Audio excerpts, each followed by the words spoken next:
बहुत बड़ शून्यस्थान सृष्टि होती। उत्तम महांती जनमानस समस्त छाई जाते। से प्रचंड प्रतिभाधारी अभिनेता थिले। तांको आगमन 70 दशक आम ओडिया चलचित्र एक महान युग थिला, महान युग आरंभ होता। 70 80 दशक 90 दशक जो सुवर्ण युग बोली ओडिया चलचित्र धारा को कह जाए तार नायक थिले उत्तम महांती।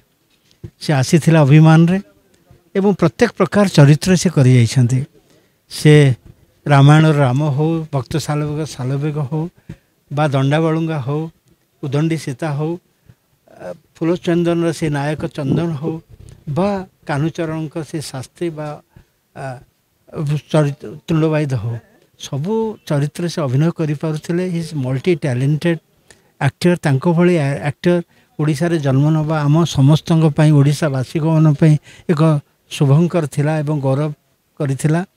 किंतु मनीष आसी जीव सी चलीगले जन हृदयवान मनीष, सी दरदी मनीष। प्रत्येक प्रयोग को से साहाय्य करुले केमती गोटे चलचित्र संपूर्ण हम। एवं ता सहित सी केवल स्पॉट बैठ आरंभ निर्देशक जाए समस्त आपणार मनीष होते। प्रत्येक सुख सुविधा दुख समय छिड़ा होते।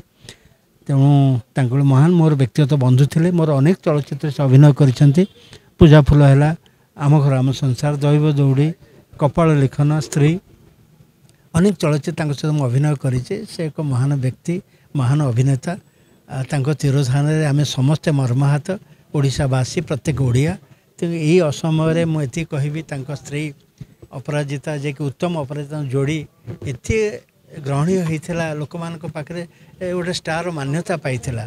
आज से अपराजिता को प्रभु ईश्वर एवं जगन्नाथ सहायक हूँ, धैर्य साहस दिंतु एवं पुओ बाबूशान एवं तृप्ति को साहस दिंतु। ये कामना करी। धन्यवाद।